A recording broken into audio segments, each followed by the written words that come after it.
A political leader must be empathetic. From the word empathy. You know, for you to solve the challenges in the society, you must first understand these people. Like the Chinese do say, if you want to engage yourself in a certain area, go there, learn their ways, work with them, understand them the better. A political leader will go down the pyramid to the society, understand your problem, provide a solution. That is why even in the Kenyan political context, there are some of the people, whether from marginalized communities or not, they are already leaving imprints so that one day it can be said, there came so-and-so, was a leader who shared something. So apart from being empathetic, a leader must also be innovative. From the word go. You cannot lead the people without being innovative. In this era of innovation, technology and whatever, if you want to lead people, you must be innovative and creative. Come up with a proper way of solving these challenges. We don't want 16th century tools to solve our problems. Whereby if we have problems of food insecurity, we are going to gather somewhere and pray. I think these are theological manner. But in the real sense, just like my brother said, not all leaders come from God. So let all these people who sometimes during times of hunger, they'll sit down and have a national prayer breakfast. Praying for what? People are not equal. Even nature itself is not equal. Just like my guy said moments ago, we have different people with different ideology, different social economic philosophy. That is the reason why when he talked about equality and equity, there is a difference. Where equity, you get what you deserve. But equality, you will come to realize they want people to be. We can't be equal. Because in general, we are not equal. I'm not equal with my guy. You as an individual, even you now as the host, we do have a situation whereby you'll overwork to expect much more to happen to you. I think that's again another problem. Even on we ourselves, the people, we should not overdo. So that on Monday to Sunday, I'll be busy. No, it's a very big problem. Give yourself a chance, a time and whatever for your personal engagement. You can go out, have refreshment, in other words, for your personal sake. But connected to politics, I'll say the major cause of mental health in this case is our economy. When point has come when if your mind is working well, you should adapt what is necessary and discard what is not necessary. And it is a point for the people to decolonize their mind. If they read that book by Ngugi wa Thiong'o, say no. It's not the role of a leader to give him money or food. But it's the role of a leader to create a policy and a legal framework which is going to guide me in a very stable environment, very effective for me to earn my living in a simple manner and to improve my life in a secure environment.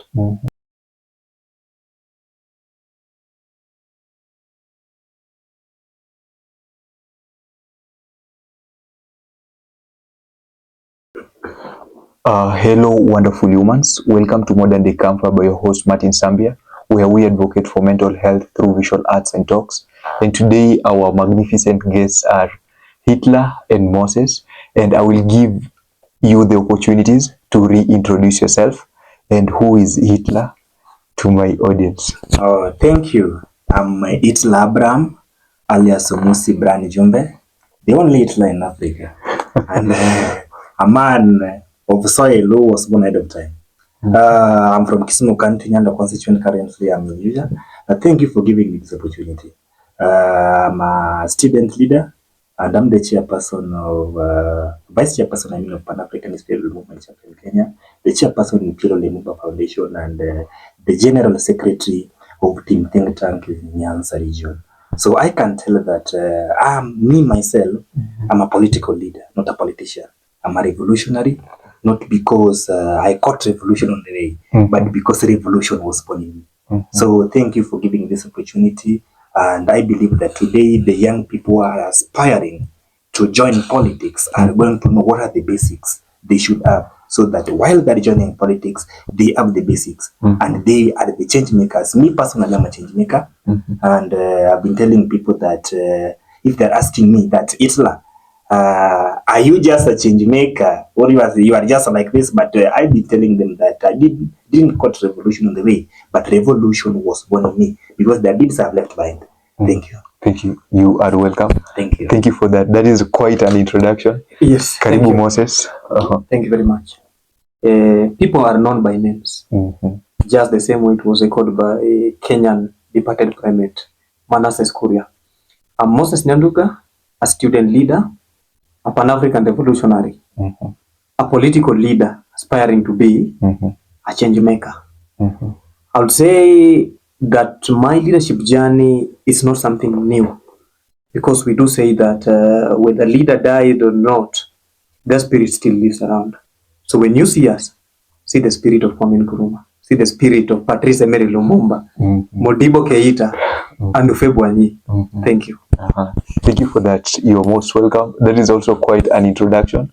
My first question will be, when we were having a conversation, you talked about something like why there is a political disengagement among the youth. So I will just give you an opportunity to maybe address why that is the case.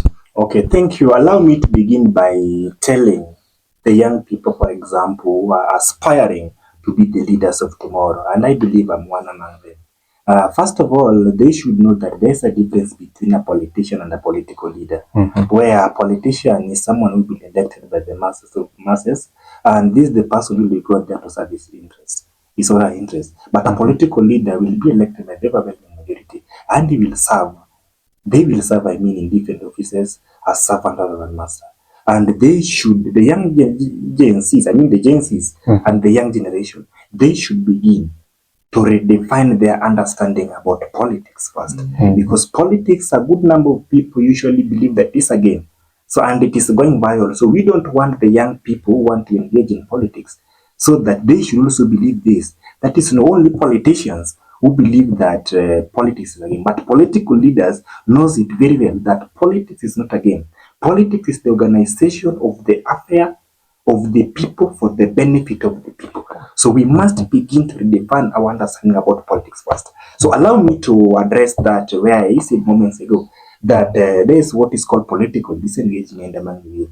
This is coming as a fact that a good number of youth, for example, nowadays as we speak, only a few of them want to join politics because of one or two circumstances. You will come to realize that there is what is called potential for burnout due to demanding nature, leadership roles. You will come to realize that the intensity of the youths in leadership role, especially social justice, advocacy, you will come to realize that for the case of the mood of politics now in Kenya, you come to realize that there are 1 to 3 things which are happening. For example, extrajudicial killing, detention without trial, like how Albert Ojwang was being taken from their home and finally was killed. So you will come to realize that youths, the young people, will come out in a large number.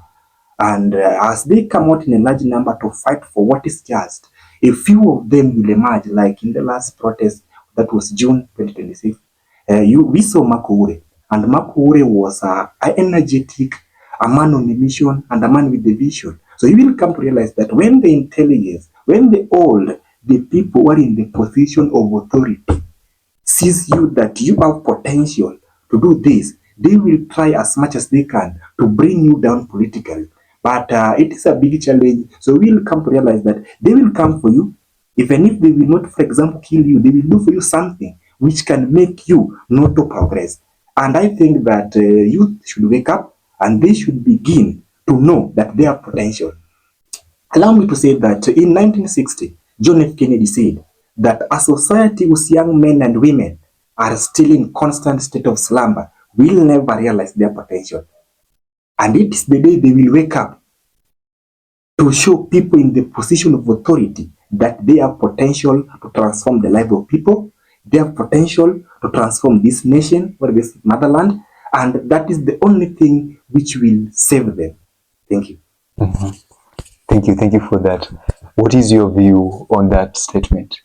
When it comes to political disengagement among the youth, permit me, Mr. Martin, to have an historical, very brief historical impediment on this. I'll say that when Kenya regained independence, I'm giving you this historical view because it's not the first time where our youth are being disengaged, mostly in the politics field. We remember in 1964, there was a constitutional Chinegri, which made Kenya move from a parliamentary state to a presidential state.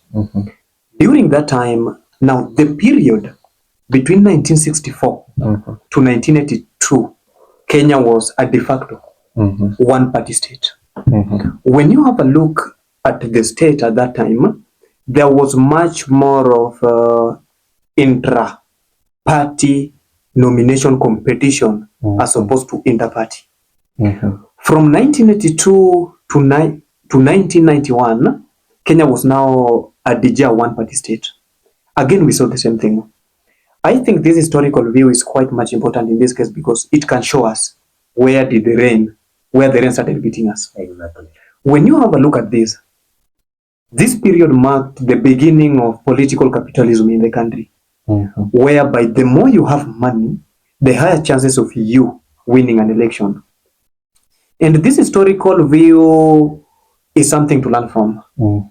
The youth in political view is not modern to this era. You remember a state whereby once you were engaged in any opposition politics, when very many political detainees, in fact, were still present in this country, torture, arrest, abduction, and whatever during the Kanu regime, is the young people who came out to save the country. But now there was change of things, whereby the Kenyan political capitalism I was talking about. So the youth are not that much disengaged politically because of maybe their inborn character and instinct. The first fact we must talk about is that Kenyan politics and money has disengaged everything. Even go down the pyramid. Somebody like you as a youth, you have a view for the change of the society, but you won't be given time because you lack money to campaign. And when you have a look at this, it won't match well with the ambition of the youth, having in mind that the majority of them are not financially stable. So that's one of the factors. The second factor we must also talk about is that the youths, majority of them, not all though, are people who can be trusted politically. They don't want to have a strong standing in any political perspective because of some of the small handouts they are being given. So that today, if they're in ODM or UDA, they don't want to be actively involved in politics because tomorrow we may have a very big chance in DCP or ANC. Remember, politics is dynamic. It changes. Being a dynamic process, you don't know what might happen tomorrow. And the last one I'll talk about the role of the national figures we have and perhaps the fickle mood they have imparted in our characters.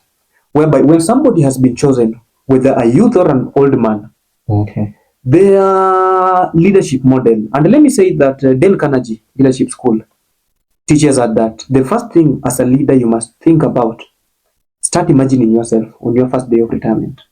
How will people judge you?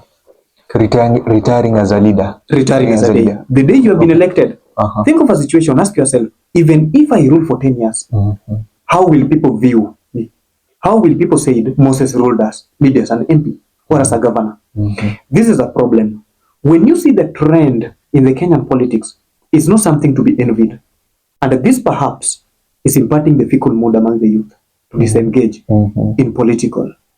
Even if they have a situation and the current state of affairs dictate that, yes, they do represent a greatest proportion in our population. When you have a look at our demography, you'll realize the youth can have a direction. Then we can win any elective position we yearn for.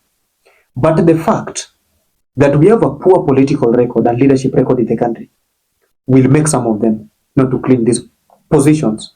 Because today, when I rise as a leader, the people around me won't see me as somebody's potential to be a change maker. They'll see me as joining a team of other fools who have been reaping their properties. So, due to fullness of that, permit me to say thank you for that question. Yeah, you're most welcome. You're most welcome. And you've brought the aspect of the difference between a political leader and a politician. And out of curiosity, what are the core principles of a true leader, a true political leader? Oh, thank you. Allow me to say this, that the core principle of a true leader or a political leader. I said moments ago when I was beginning my statement, and I said that a political leader is someone who will be elected by the overwhelming majority to serve the wananchi or the people, citizen, as servant rather than masters in different areas. And you will come to realize that a true leader will do what is just and what the wananchi wants. And a true leader is somebody who is in a position to identify a problem and come up with a possible solution or a possible remedy to this problem. Like now as we speak, it is true to say that there are numerous challenges people of Kenya are facing, especially the youths, which I can say that unemployment, the so-called death or whatever. And if I'm a true leader now, I should come for me to bring this nation to a standstill. I can sit down and listen to the people of Kenya, what they want. For example, it is enshrined in our constitution, the promulgation of the Constitution 2010, that it is not a choice for leaders to listen to people. It is a must for them to listen to the people of Kenya. So they should be in a position to listen to what people are talking about. Like now, they're demanding for justice. While they're still demanding for justice, for example, for the case of Albert Ojwang, you come to realize that Joas was also shot, dead. So you will come to realize that as a leader, you should come out and end these things and give us the way, what is necessary. And a leader also should be somebody. No, people do believe that all leadership comes from God. It is no. It is biblical in the book of Hosea 8, if I can give a point of this reference from the Bible, that there are men or there are people who raise themselves into king and princess without the approval of God. So not all of them are true leaders. They are crooked people in the field of leadership, and the crooked people who are not even approved by God, but who transform themselves into leaders, those are the politicians, and they can't listen to people. So a true leader should listen to people, should identify a problem and come up with the possible solution to all these problems. Yes. Yeah, thank you. Thank you for that. And Moses, what are your core principles of a true leader? Yes, thank you. I'll still go back down the historical pyramid. You're welcome. I'll take you to the United States of America. In 1858. Abraham Lincoln and his arch rival, Douglas, had a debate on the way forward for the nation. And I remember at that time there was a constant slumbering problem in the United States of America. The 13 southern states wanted to secede, and even they chose Montgomery City in Alabama to be their capital. And I remember the New York Times supported Lincoln's presidency. Before Lincoln was killed in 1864, April, I remember there was a very bold topic in the newspaper, the New York Times, wanted a leader. And as I quote, the New York Times said very well, in times of problems in the country, the human heart desires a leader who can bring change. And once this person occupies the office, then order and promptitude will come back. I was echoing this because it can give us a brief definition of a leader. Perhaps the founding father of Africa, Kwame Nkrumah, in his book, Africa Must Unite, was telling us all about leadership. That there is what we call the servant leadership, which is the deciding difference.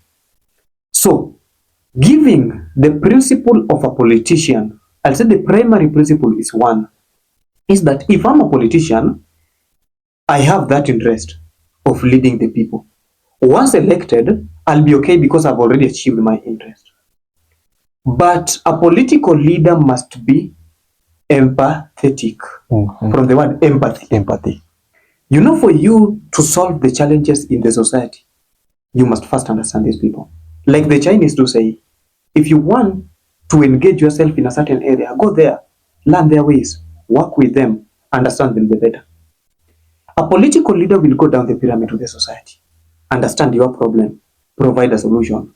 That is why even in the Kenyan political context, the some of the people, whether from marginalized communities or not, they are already leaving imprints so that one day it can be said, there came so and so, was a leader who shared something. So apart from being empathetic, a leader must also be innovative. From the word go. You cannot lead the people without being innovative. In this era of innovation, technology and whatever, if you want to lead people, you must be innovative and creative. Come up with a proper way of solving these challenges. We don't want 16th century tools to solve our problems. Whereby if we have problems of food insecurity, we are going to gather somewhere and pray. I think these are theological manner. But in the real sense, just like my brother said, not all leaders come from God.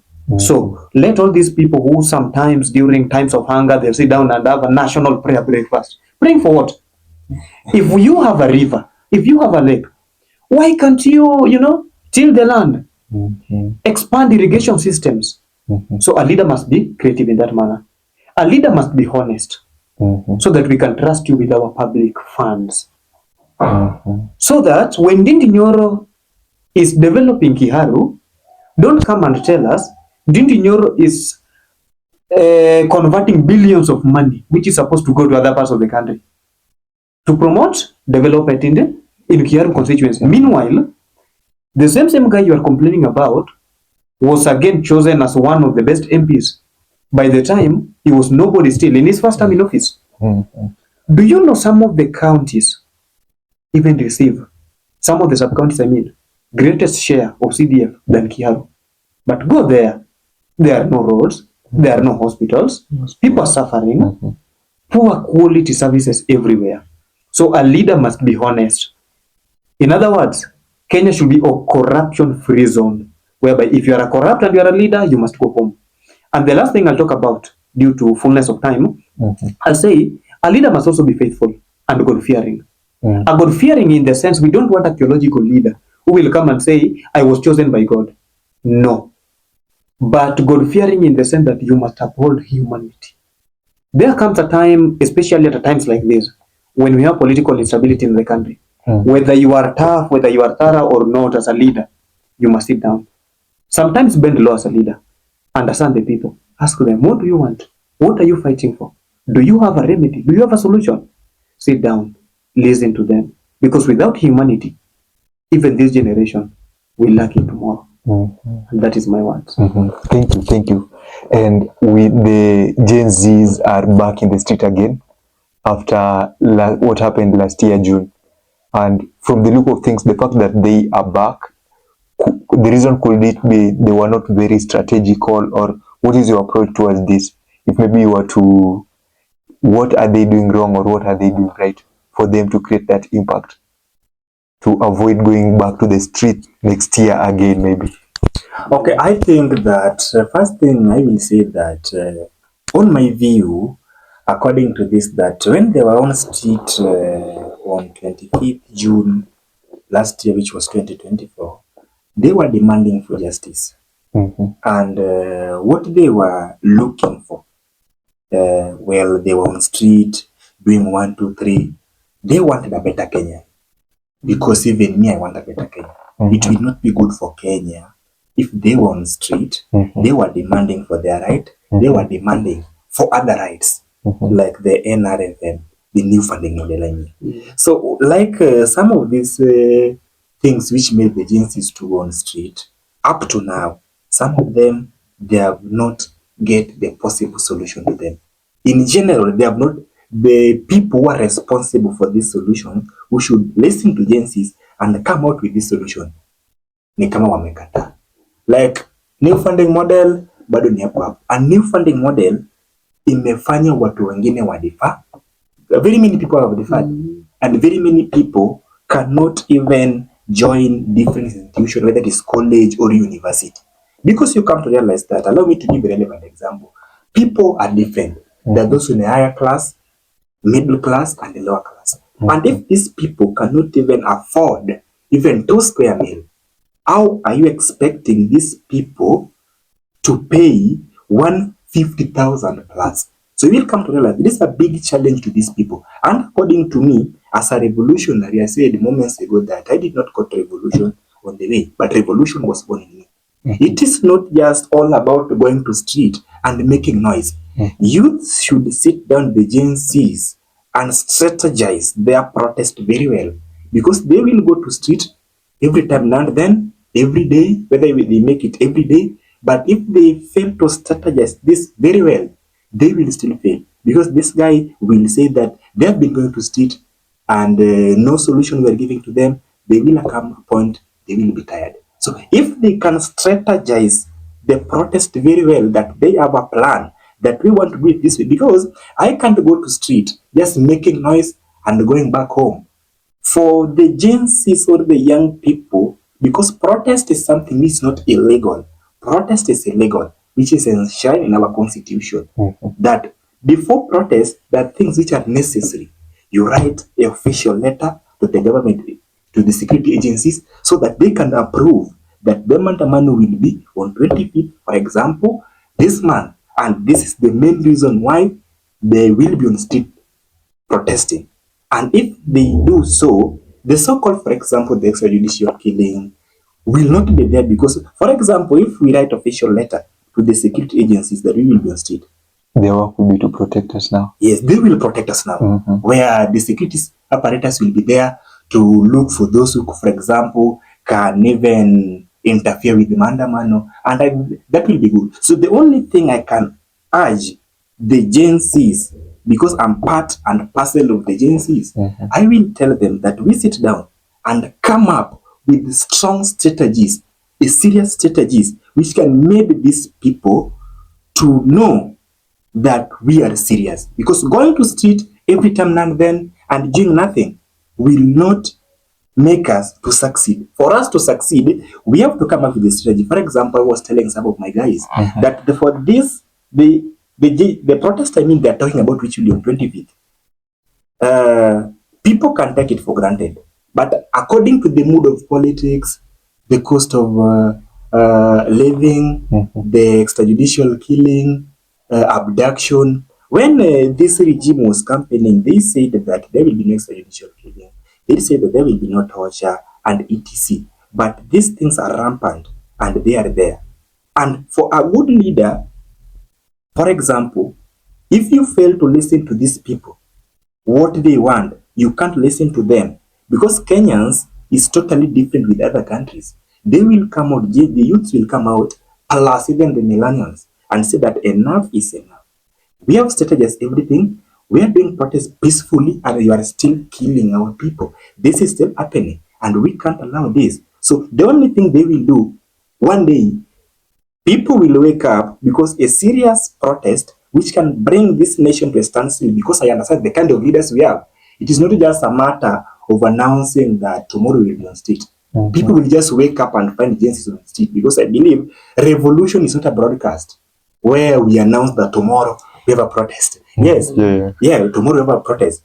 Serious people will just come up one day, and that is one of the strategies. It is not a must that we announce that tomorrow we will be on street. On 25th, we will be on street. People will just wake up and find us on the street, demanding for justice, demanding for what is necessary, because we want a better Kenya. Like when they were saying that, when I said a moment ago, I mean that some people just transferred themselves into kings and princes without the approval of God. You will come to realize that people will go to election. And for example, me and my guy here, we are candidates for the presidency seat. My guy here will be elected by the overwhelming majority. But as I said, that this is a big disease in Kenya and Africa. It is not electoral injustice, it's disability on counting the vote, where they will declare my guy as a winner, but I defeated my guy. So that will be a very bad crime against humanity. The fact that they voted for this my guy, and the people who are there, the IDC official, decided to invalidate the vote of fellow citizens. For example, if I can give a relevant example with 8th August 2017, what happened? It was recorded And if they can open the IBC servers, audit it independently, forensically, they will come to realize that Raila Odinga defeated Uhuru Kenyatta, but they declare Uhuru Kenyatta as the winner. People were on street. They were demanding for what is just. They wanted Raila Odinga to be on power. But as a result of Raila Odinga, he was not really for that thing. Allow me to prove to you that if you was keen enough during those days, these are the figures. On 8th August 2017, the general election, Raila Odinga got 8,637,761 votes, 53%. And Uhuru Kenyatta got 7,675,162 votes, 47%. And they declared Uhuru Kenyatta as the winner. And this made people like Miguna and other people who are revolutionary to come up with the strategy so that these guys will not abuse power again. They should stop perpetuating impunity. The fact that he formed a think tank and he recruited people in the think tank, and the think tank, when he came up with that strategy, think tank simply means final stand. He wanted to stop these guys from perpetuating impunity, abusing power. The fact that he recruited very many people and he wanted Raila Odinga to be sworn in as people's president. And when he wanted this, like it happened in Zambia, where we saw the other day that we had Jonathan and Yaya Jammeh, not Zambia, but this country called, it was Gambia, not Zambia, where we have Jonathan and we have, Yaya Jammeh and Akufo-Addo. You come to realize the same happened there, and the dictator there, Yaya Jammeh, was in power. And the other hand, this guy defeated him. He went to Gambian embassy. He got sworn in there, and that is exactly what I wanted to do to Raila Odinga, and they failed it. So you will come to realize that even the Gen Zs will come up with some of the strategies, but we should be keen because they are betrayers who will make us not to succeed. Thank you.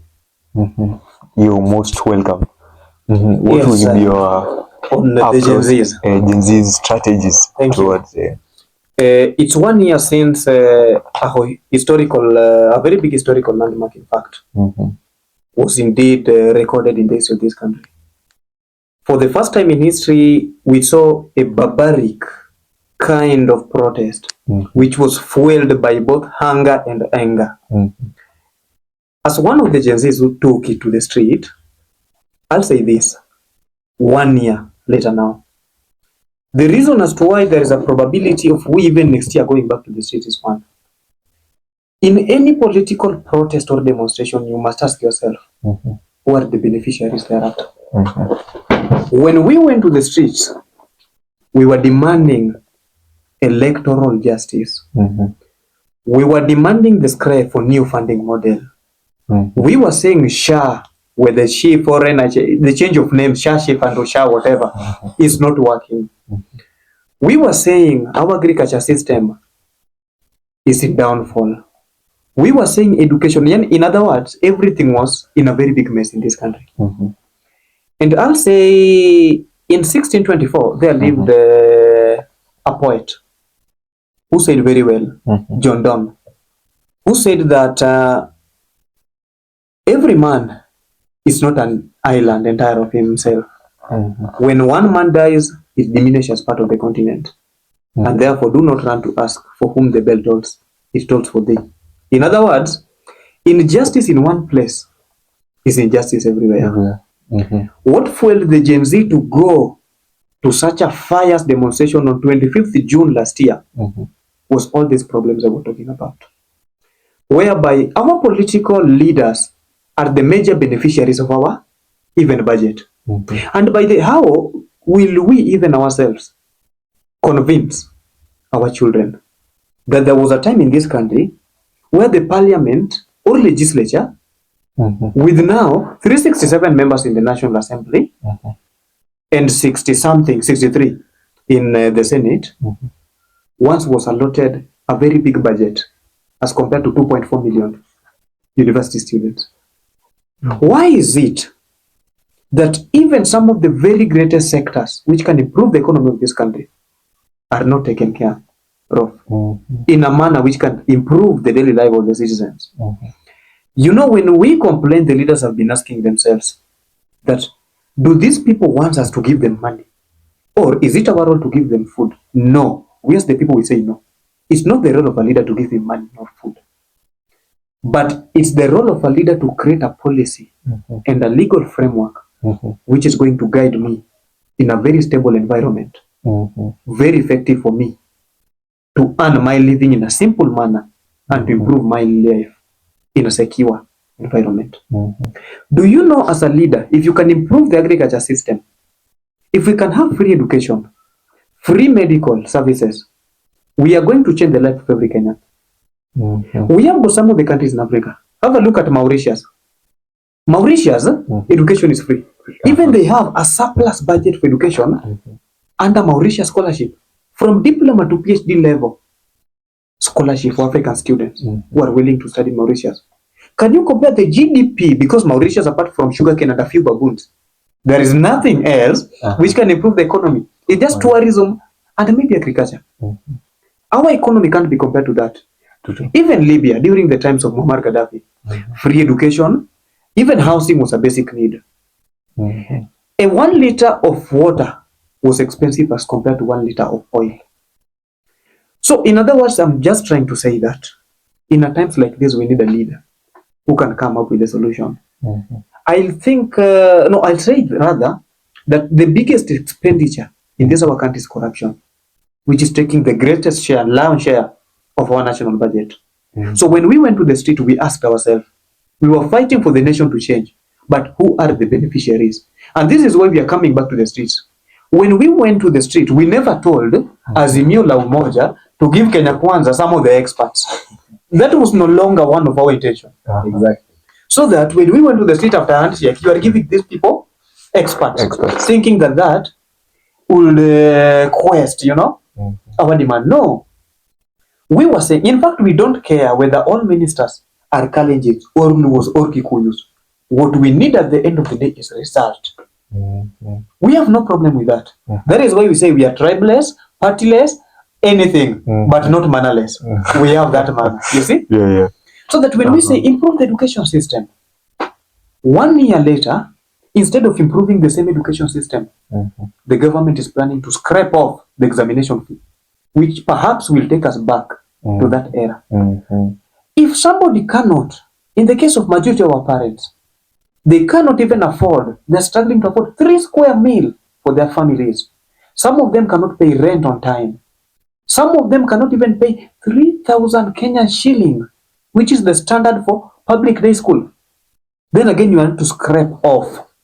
I believe the government is doing everything to ensure majority of the Kenyans are illiterate, because they need a manner in which they can control us.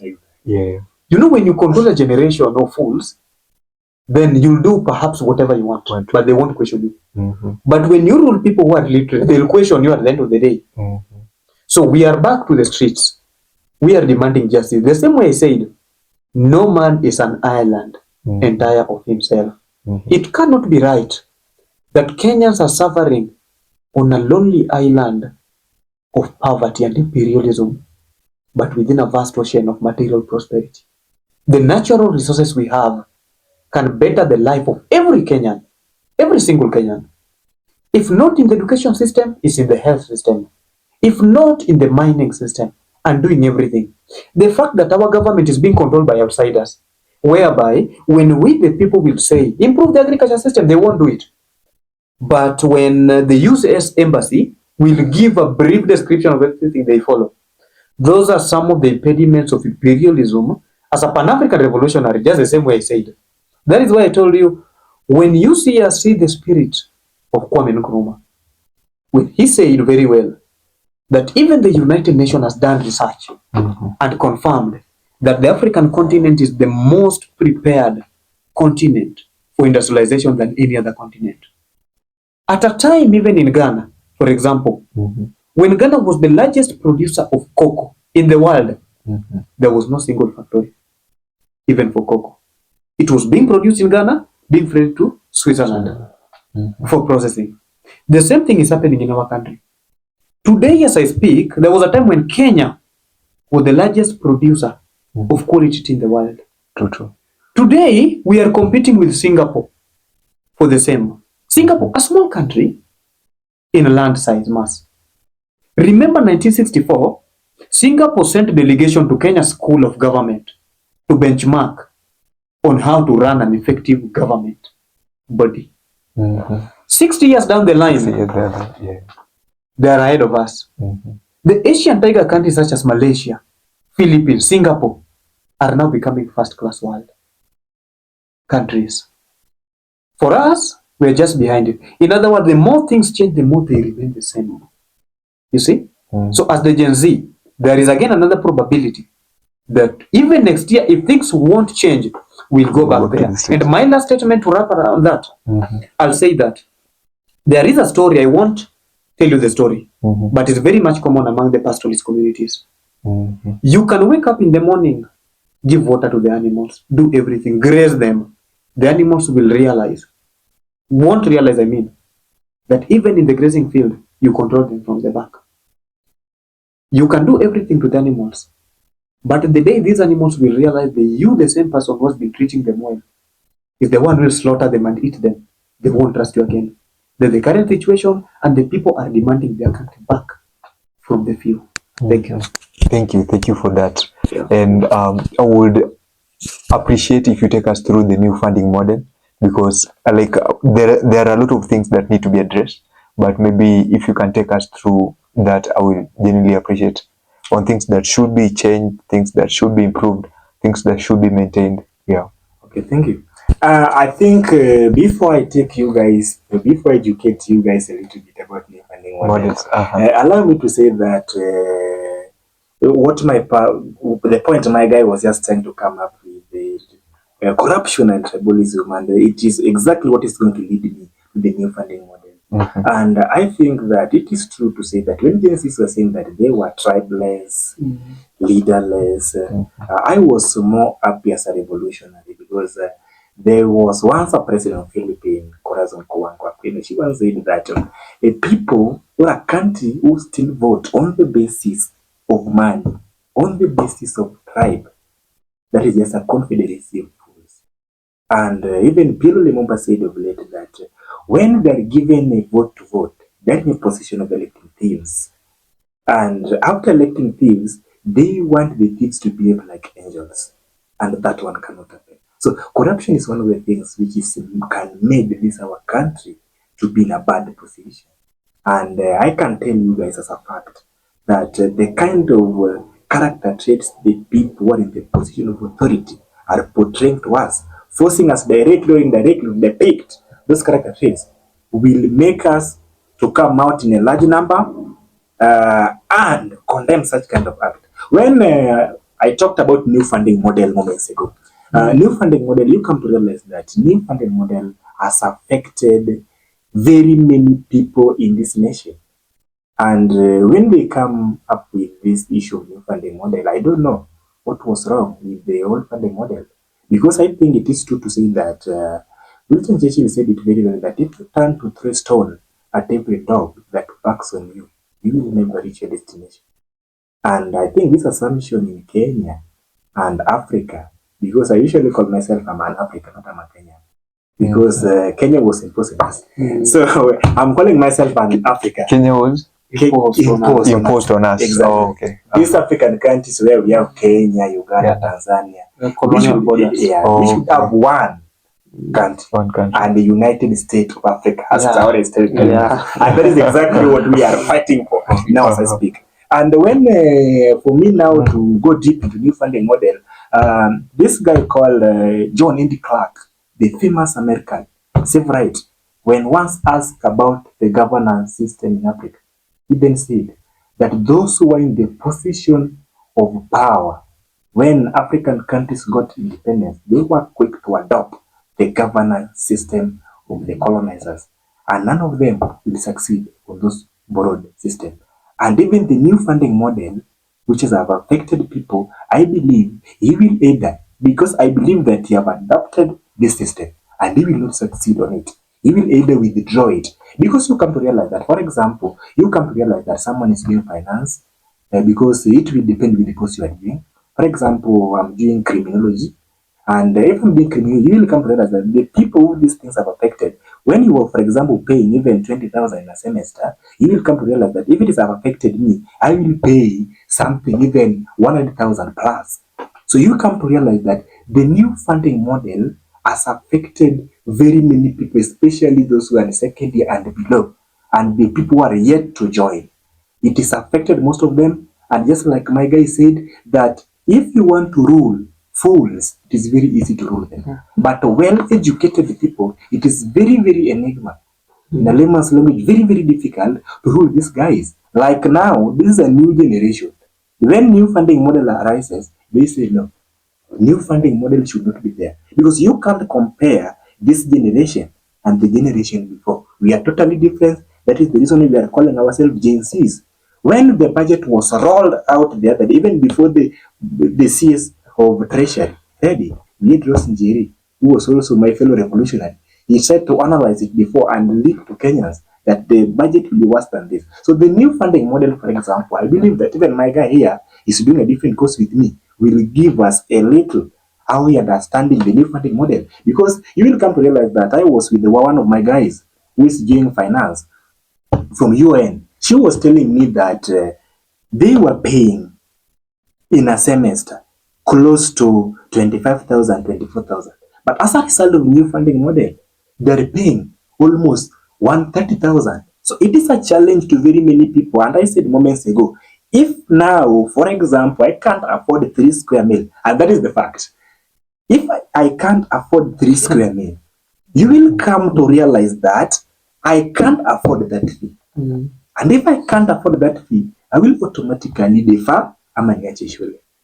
And that is a very bad treatment against humanity, and we don't want such kind of issues. For these guys, for example, they should table to us, they should tell us clearly what is wrong with the old funding model. Because when we come up with this thing, according to me and we treated it as these are greedy people.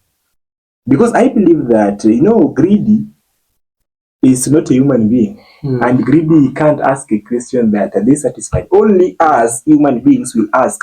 The person is greedy, my friend is greedy, is he not satisfied with the fleecing what belongs to the public? Greed don't ask that question because it is insatiable. So these guys will just come with some of the 1, 2, 3 like a new funding model, they impose it on us. And I think if new funding model proceeds, Kenya in the generation, this generation and the generation yet to be with the gen better, people will not be well educated. And history of evidence has proved to us that the change makers are people who have been exposed in the field of education, so that they can, because you come to realize that as a revolutionary, that is my purpose.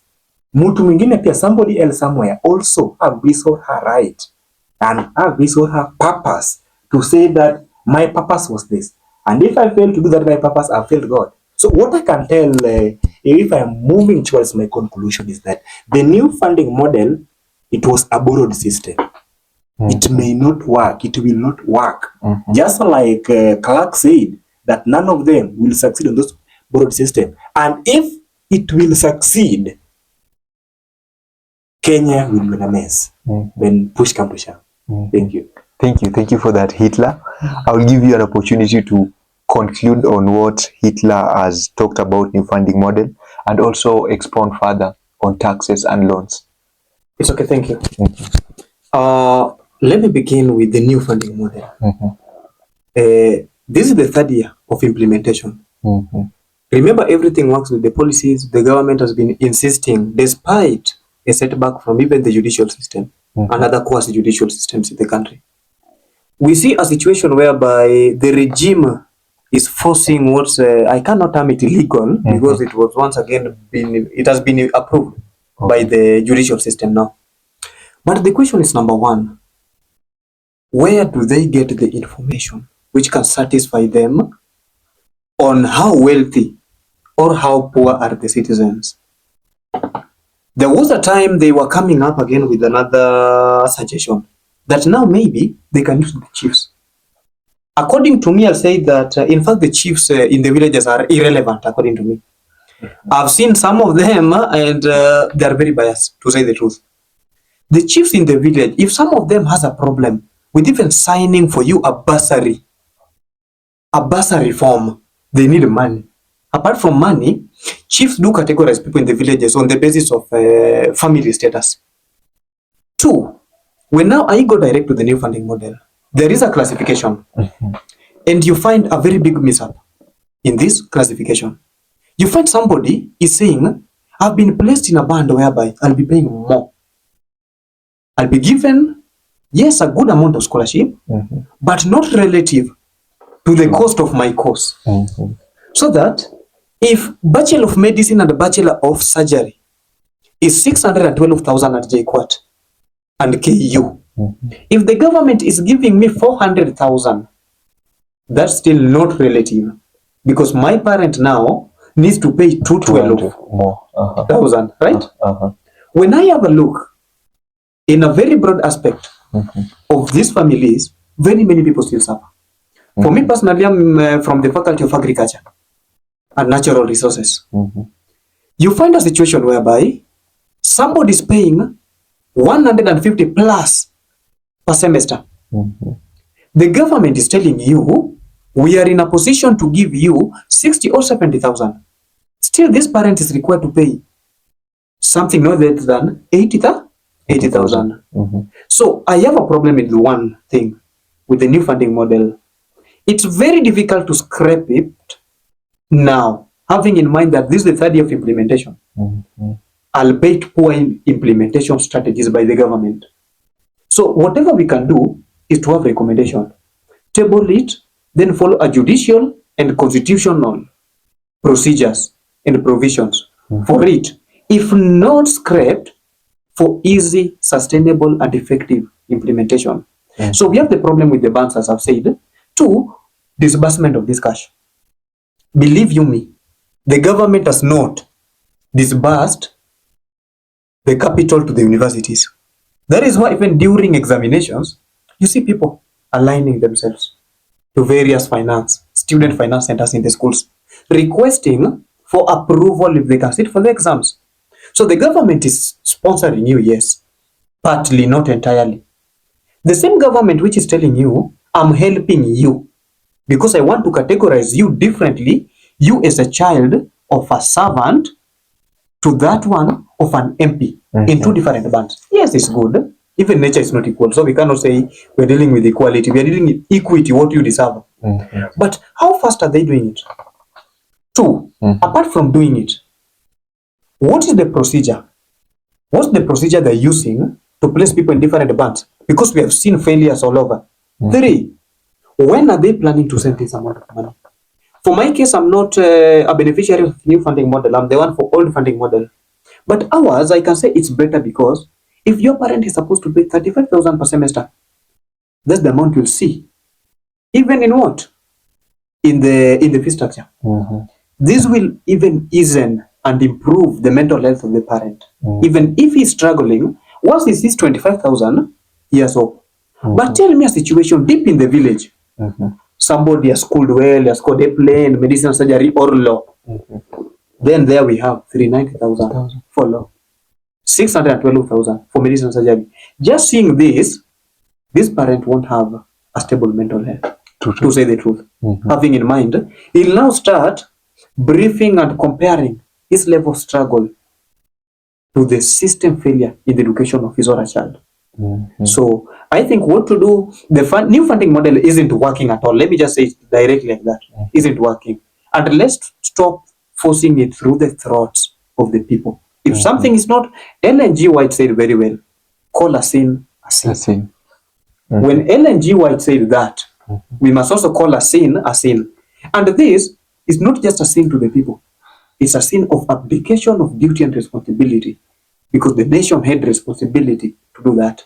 If you are telling us during my time, I was struggling in high school, in university and whatever, and all those, I was selling chicken. In fact, selling chicken is not bad. Exactly. It means you are very innovative, in fact. Yeah, because even they tell us, be ready to be an entrepreneur after university. So you selling chicken and eggs, we appreciate that. But if you are the same person who went through all this, why do the same to the very innocent Kenyans? So I think you should compare. Now, going back to, you are talking about taxes. Taxes and loans. You know, we have no problem with taxes as the people, but we have the problem with what our taxes stand for. If today you tell me there is free education, do you know very well that the greatest expenditure in our families, apart from our daily survival allowances, which is mainly food, is education and health in various families? When you tell us, because President Uhuru Kenyatta told us, we are losing 2 billion on a daily basis. In 1 month, that is 60 billion plus. So in other words, the amount we are losing in 1 month can make education to be free from nursery to university. True. I have no problem with taxes, but how are we using this, our taxes? Improve agriculture system. That is the backbone of Africa and Kenya, to be specific. Why can't you tell us, I'm moving 1 kg of tea from 17, because it was 130, it was reduced to 17. From 17 shilling to 60 shilling. I'm going to expand irrigation schemes. We shall pay taxes because the result of our taxes is directly proportional to whatever we ourselves enjoy. But you cannot tell us, pay more tax, then these tax will not count at the end of the day. We have loans from other countries coming. If you tell me, now let's sign for 100 billion Kenya shilling loan from China, there is no problem. But you must go down and tell me, we have a time bound and timeline for activities. This 1 billion, after 1 month, you, my fellow Kenyans, your life will be better. The cost of living will reduce.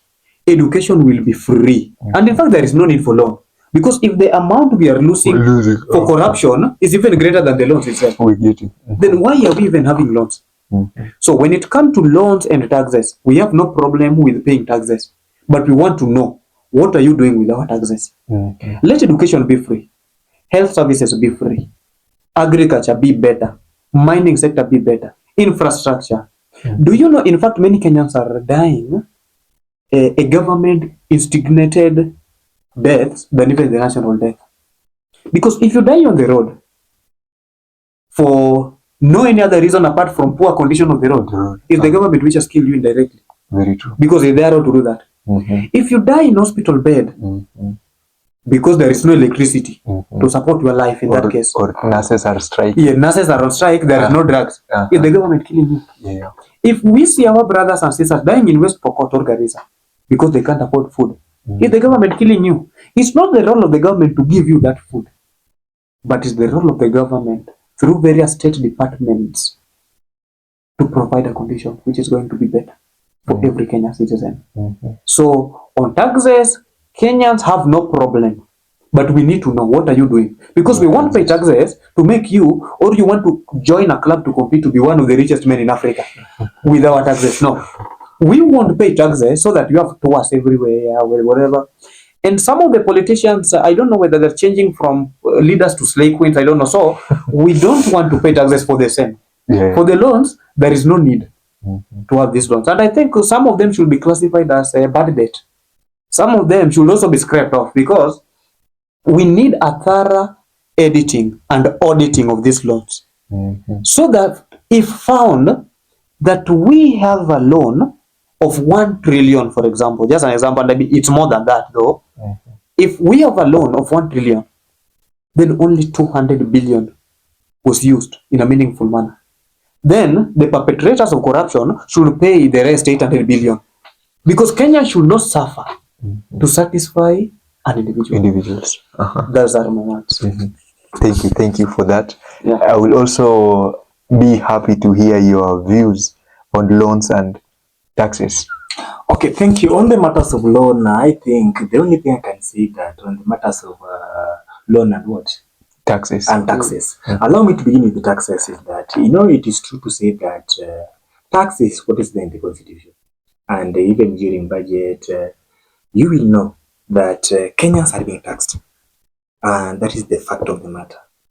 If they're being tasked to do what is necessary, that is good, because I will be working. I'm a civil servant, you are a civil servant, and my friend too. And if I'm being taxed, they do this for the civil servant. When their salary comes, the deduction, tax, NHIF, what, and whatever.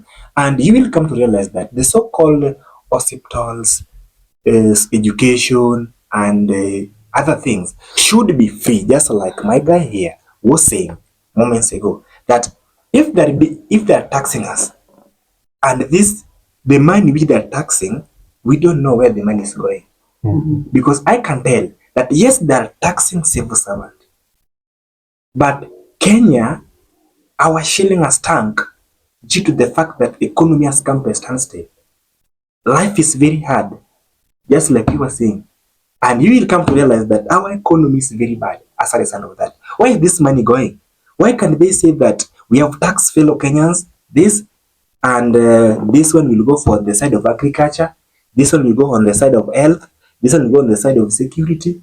So you will come to realize it is a big challenge to Kenya as a result of this.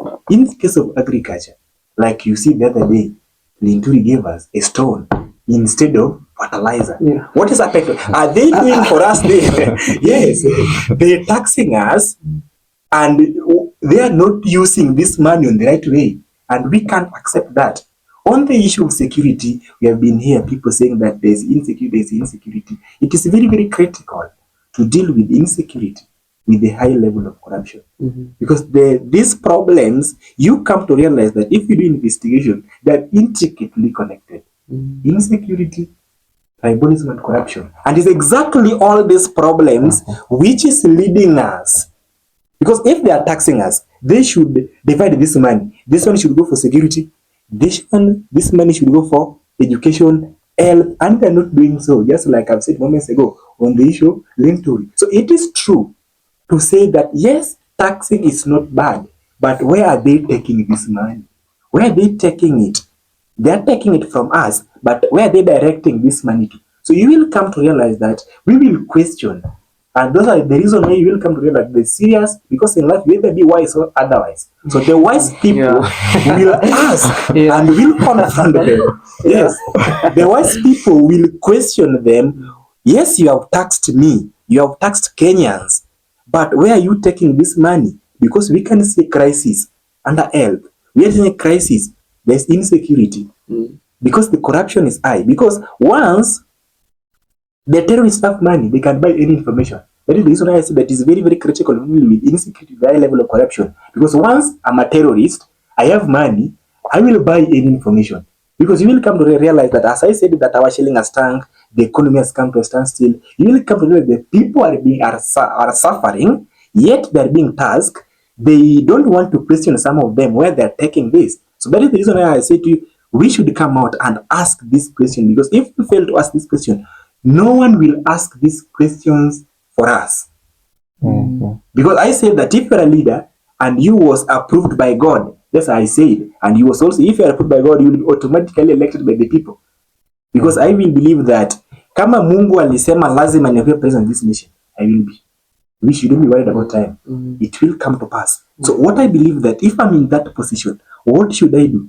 The so-called tax, I can tell that when I heard, they were saying that in Kenya now, for example, say things like, for example, the price of a bread will be, for example, from even 60 to 80. You will compare, it will be a big challenge, for example, to the people of Kenya. Some of us will not even buy that bread because hiyo pesa iko juu sana. So you will come to realize that these guys who are taxing us, for example, taking loan from this point to this point, they are just greedy people who are serving their interest because they won't be satisfied because greed is insatiable. If they fleece what belongs to the public, because I usually tell people that if you want, you are a political leader, you are a politician, don't take what belongs to the people. Because the people we have in the position of authority are ready to fleece what belongs to the public. If you want to get rich, go do business, which can multiply your profit and investment very fast. If you target the money of wananchi, you are fleecing what belongs to them, just like he was talking about road. If I'm an MP, I represent a certain constituent, taxation is going on. People will be tasked that this money they should set aside for roads, and our roads are in a bad condition. Someone will die on the road. It is just that death is like they have killed us indirectly through that, and they are taxing us. So there are some of the things that should be done. If they are taxing us, they direct that money to the right place and do what can help fellow Kenyans, because we want a better Kenyan. So we will be in a good condition when it comes to matters of health, security, and etc. Yes, thank you. Thank you for that. Thank you for that. As we are concluding, I would also appreciate to hear your views on mental health. So what does mental health mean to you as an individual? Yes, thank you. It's a very good topic. And mental health, according to me, is that stable mental model a human being can have. When I talk about a stable mental model, I mean a situation whereby you are in your normalcy. You see? So that if my routine on every day is all about going to school, then any other thing might affect me not going to school, might affect me not going to school apart from my mental health cases. In the country, I'll connect this to just the topic we're talking about. Please do. Mental health and politics, especially in these times of instability, is all over the country. And let me say, the first kind of mental problem we have is a situation whereby we, the people, believe that if a governor, an MP, or even Mr. President come and commission a road, it's a favor. We shall sit down, cherish, make noise. That's also a mental problem, by the way. We cannot be happy when they're building roads because that is their responsibility to build roads. It's just like, it's the responsibility of a teacher to teach you once it has been paid by the government. So don't be happy that Mr. So-and-so today has taught us. It's his role to teach you. So we Kenyans, by the way, political problems can lead to even a very dire state of mental state. And this is directly controlled by the economy. A situation like this where our economy is in quagmire, we are talking about mental health cases. Due to whereby if you are the parent, you don't have a stable financial income source. You expect to have the school fee, the medical fee, if should be, or any other additional cost, apart from the normal living cost of food and shelter and whatever. It's a state whereby we find ourselves on the receiving end. You find yourself having no any other means. This state will lead you to mental problem. So I think our environment should be guided in a manner to promote normalcy, both in the economy, our behavior. Then on our side, as people, especially those who want to be politicians in the future, we have a problem when we think about the financial statement and status of our own, because politics is about resources and numbers, nothing else. So from there, we have several things. Then you as an individual, even you now as the host, we do have a situation whereby you'll overwork to expect much more to happen to you. I think that's again another problem. Even on we ourselves, the people, we should not overdo. So that on Monday to Sunday, I'll be busy. No, it's a very big problem. Give yourself a chance, a time, and whatever for your personal engagement. You can go out, have refreshment, in other words, for your personal sake. But connected to politics, I'll say the major cause of mental health in this case is our economy. When you as a parent think about all these responsibilities you have no serious financial income channel, whatever, you'll just receive yourself on a very, very bad end. And through all this, with the demands, with the ever dynamic status, your mental health won't be of a great objective. Thank you for that. That is well put. And also, what is your view on what is mental health to you as an individual? Okay, thank you. Okay, I want to talk about mental health, and before I talk about mental health, allow me to emphasize this. And say we have a great author in Kenya called Ngugi wa Thiong'o. The first thing I would like to tell people, and me personally, he wrote a certain book called Decolonizing the Mind. And mental health, a good number of people will just understand it on the sense that if your mental health is not that much good, you have a problem, you can't do this, can't do this. But in generally, if you are decolonizing your mind, because if you read that book very well, you will understand what Ngugi Thiong'o was just trying to come up with. Because it is, if your mind is stable, you will come to realize that there are very many things which should be transformed in this motherland so that we can have a better Kenyan. Like if your mind, and this mind is stable now, you will come to realize that you already decolonize your mind. You can see some of the challenges. Like when I was called in a certain launching, they asked me that what is the state of governance in Africa? If my mind is not working well, I have a problem in the mental health, I can't see it. And when they asked me the state of governance in Kenya and Africa, I told them that kakistocracy and kleptocracy. And I break it down. And I told them that kakistocracy is a government led by worst. And kleptocracy is a government led by fools. So you will come to realize one thing, that yes, my mind is stable. And I have realized that the government in Kenya, the government in Tanzania, I'm a Tanzanian because I said moments ago that I'm not a Kenyan, I'm an African. Yes, Kenya was imposing us. Yes. So we should identify ourselves as Kenyan. As a result, let Kenya remain a mark of identity that I'm a Kenyan, but in general, we are Africans. So I can say that when I told them that the kakistocracy and kleptocracy is a government led by worst, and kleptocracy is a government led by fools. You will come to realize that yes, my mind is stable, can see a problem and a possible solution. If we have people, the worst people in the regime, we should also expect the worst. If we have thieves, we should also expect negative things.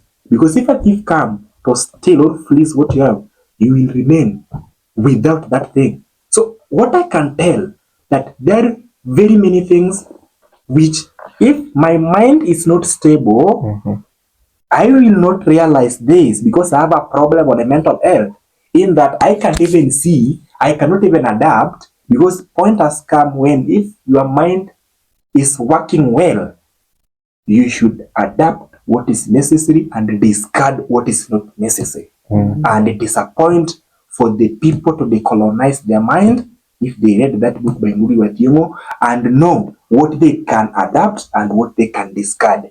Because you will come to realize that there are very many things which is happening even in this our regime, in this motherland. And if my mind is not working well, I cannot see a problem and confront them or say that this is the problem, but you're in the position of leadership or authority, because people are not equal. Even nature itself is not equal. Just like my guy said moments ago, we have different people with different ideology, different social economic philosophy. That is the reason why when he talked about equality and equity, there is a difference. Where equity, you get what you deserve. But equality, you will come to realize they want people to be. We can't be equal because in general we are not equal. I'm not equal with my guy. Amenishinda kwa vitu zingine. Me too. We can't be equal. The course is doing now, I'm not doing. Meaning I have very little knowledge. Amenishinda hapo. How can you say that you want to employ me in the field of agriculture and you understand that better than me? I will not do what is necessary, but he will deliver. Let it come to that point. People are not equal. So I can tell that when it comes to matters of mental health, I will appeal to Kenyans, to Africans. We decolonize our mind so that we know what we can adapt and what we can discard if you want a better Kenya and better Africa. Thank you. Thank you for that. Yeah. And as a parting shot, as a political leader, do we have hope? And what will you tell other political leaders out there? Yes, we have hope. And our only source of hope, number one, is God. I must say that. Barack Muluka in 2020 wrote a very good article in the Standard newspaper when he was talking about strong men should come out for the reality of people's power. And when you read that article, and again, when you said the government is sinning against Kenyans, it was providing a solution rather than giving out the problem. I'll say there is hope because number one, the old generation fears us because they know, number one, we are very much competent as compared to them. You know, that's the first fear they have. So they believe we as young people, once we become elected into these elected positions, we join the government, we are going to arrest them. We are going to, of course, they must be arrested. They will be arrested, which that's non-negotiable. Okay? Two, they believe that young people will interfere with their businesses, but it's not like that. As somebody who wants to be a leader, like I just said about the Dale Carnegie Leadership School, when somebody tells you on your first day in office, start imagining on your first day of retirement what people will say about you. That is why even in Africa, we have people who ruled. In fact, they led, they never ruled because we don't live in the ages of Goliath, whereby the more you have the muscle, there are chances of you becoming the leader. But these people they led their countries for few years. But what they did will forever be on the records. Kwame Nkrumah became the president in 1957. He was cooled out in 1966. For those 9 years, Ghana was never the same. For those 9 years, he led more than 30 African countries to be independent. Building factories, doing everything, establishing proper, stable international foreign policies. So I have hope that one day we shall have our country. Our country is not being ruled by Kenyans. These people we have are just office holders. The real people still ruling our country are imperialists. That is why you will see them, once they've been called to China, they'll run, arakaraka, they'll be there. Why is it that a president of China is addressing 50 presidents from Africa? Why should we send a representative from the African continent? You see a state whereby whatever is happening in Africa is being controlled by the United States. Who gave the United States the permission to control us? Meanwhile, we have our people. And that is why you see people chanting everywhere. And remember, just like Kwame Nkrumah said in his book about neocolonialism, the last stages of imperialism in Africa, that he said Uhuru, Sawaba, Edsole, freedom. And the same he even echoed in Dark Days in Ghana and Africa Must Unite book, that the urge for freedom in Africa will be greater than any other human revolution to have ever been witnessed anywhere. Because when you have a look at the situation, it's not only in Kenya. In Uganda, they're seeking the same. You saw what happened the other day in Tanzania again. They want to join us, and we are happy for that. In South Africa, the same. In Nigeria, the same. The urge by the young people to control their country is uncontrollable. In other words, not even guns, not even armored vehicles or police can stop this, because revolution is organic, and therefore you cannot control it. I do have hope that one day we shall sit down, control every sector. That one day we shall sit down, so that we must ask ourselves, 60 years after independence, so far, what have we achieved? Are we food secure? Are our transport amenities and facilities up to global standard? Are our education systems in various countries of quality? Why should we have engineers in the country, but our roads are being constructed by the Chinese? Why should we have doctors, but there was a time the government was employing 100 medical doctors from Cuba? Why should we have all these factories and whatever? We are importing clothes, even underwears, from China. So I believe it won't take long, because I've told you revolution is organic.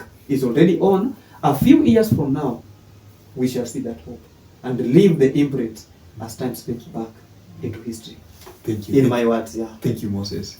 And as a parting shot to you, Hitler, do we have hope as a country or as a political leader?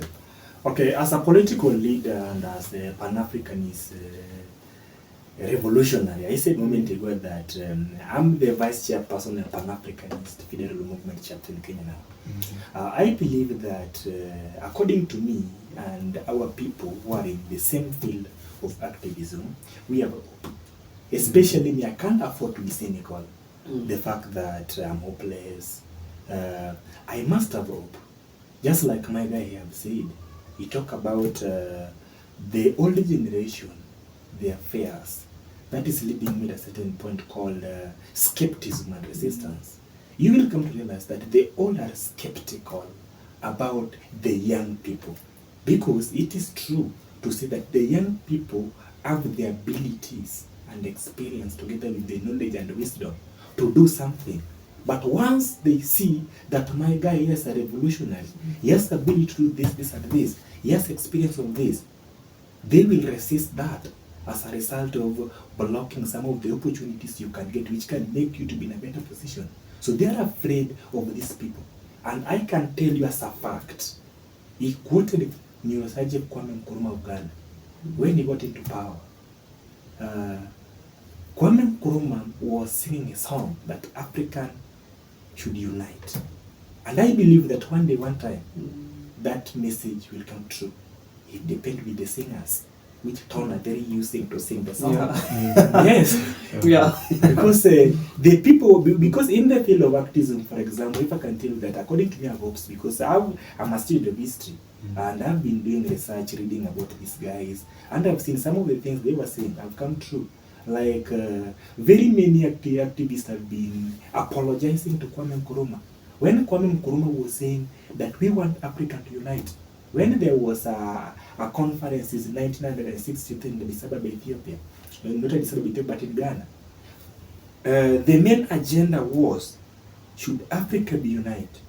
But when they were moving out, Mwalimu Julius Kambarage Nyerere, who was a very great leader from Tanzania, had, when some of them were going out, that I thank God, Africa is not united. So you will come to realize the love for our title is what is destroying us. Because they were saying, if Africa can unite now, for example, it is a fact. If Africa can unite now, we will not have the president of Kenya, the president of Tanzania, the president of Uganda. But according to what this revolution